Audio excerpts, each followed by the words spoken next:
Akhir-akhir ini, Jokowi mulai aktif melakukan kunjungan ke berbagai negara baik ke dalam maupun luar negeri. Di kunjungan luar negeri, Jokowi berpartisipasi dalam konferensi tingkat tinggi, KTT, Group of 20, G20, yang dilaksanakan di Roma, Italia, pada tanggal 30–31 Oktober tahun 2021 lalu. Presiden Jokowi juga diagendakan akan melakukan pertemuan bilateral di sela rangkaian KTT G20, antara lain dengan pemimpin dari Australia, Prancis, India, Turki, Italia dan Bank Dunia. Kemudian Jokowi juga melakukan kunjungan dalam negeri, yakni mengunjungi korban erupsi Semeru di Lumajang.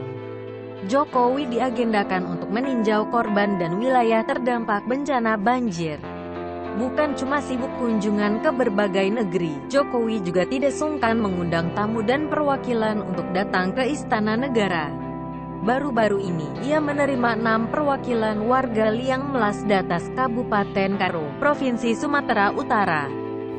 Setia Sembiring, salah seorang perwakilan warga mengatakan bahwa ia bersama rekan-rekannya datang langsung menemui Presiden Joko Widodo dengan harapan mendapatkan perhatian dari Presiden terkait kondisi jalan yang rusak di daerahnya.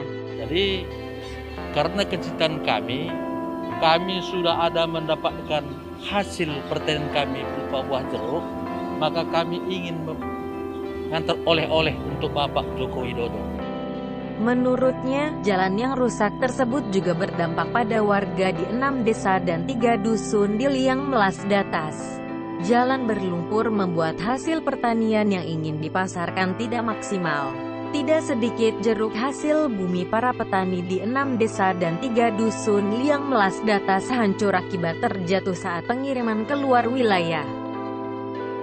Ternyata selain menyampaikan aspirasi, para perwakilan warga tersebut juga membawa 1 truk berisi buah jeruk sebanyak 3 ton sebagai oleh-oleh bagi Presiden Joko Widodo. Jokowi menerima 3 ton jeruk yang dikemas dalam 200 kotak kardus sebagai oleh-oleh dari hasil tanah pertanian mereka sendiri. Jokowi pun mengambil beberapa buah jeruk dari kotak kardus dan kagum oleh hasil pertanian yang dibawa lantaran berukuran lebih besar dari ukuran buah jeruk pada umumnya. Tentu gerak-gerik ini cukup mencurigakan. KPK tidak tinggal diam saja dan langsung memberikan ultimatum ke Jokowi. Ia diminta segera melaporkan pemberian jeruk tersebut ke KPK karena pemberian dari warga itu termasuk dalam gratifikasi. Tidak sepantasnya penyelenggara negara, termasuk Presiden, menerima oleh-oleh dari warga dengan maksud tertentu. Karena sudah menjadi tugas dan tanggung jawab pegawai negeri, penyelenggara negara untuk memberikan pelayanan kepada masyarakat. Seharusnya, Jokowi menolak dan dikembalikan ke warga, atau jika tidak dapat menolak maka bisa disalurkan sebagai bantuan sosial. Sebagai bentuk transparansi, laporan penolakan atau penyaluran bantuan sosial kemudian dapat disampaikan kepada KPK. Namun, Jokowi tidak melakukannya. Apalagi, pemberian oleh-oleh 3 ton jeruk sebagai aksi para petani tersebut dilakukan dalam rangka meminta pemerintah memperbaiki jalur distribusi di kampung mereka. Para petani merugi karena jalan rusak. Biasanya, 1/4 dari jeruk yang diantar ke pasar rusak karena jalan dipenuhi lumpur. Aksi pemberian oleh-oleh 3 ton jeruk bisa termasuk ke dalam gratifikasi. Istilah gratifikasi sering muncul dalam sebuah kasus korupsi ataupun suap. Biasanya gratifikasi dikaitkan dengan sebuah pemberian cuma-cuma. Secara umum gratifikasi bisa diartikan sebagai sebuah pemberian dalam berbagai bentuk yang berkaitan dengan pekerjaan, jabatan, atau tugas. Gratifikasi perlu dilaporkan karena korupsi sering berawal dari kebiasaan yang tidak disadari pegawai negeri dan pejabat penyelenggara negara. Misal penerimaan hadiah dalam suatu acara pribadi atau menerima pemberian fasilitas yang tidak wajar. Sangat tidak mungkin seorang presiden tidak tahu soal gratifikasi.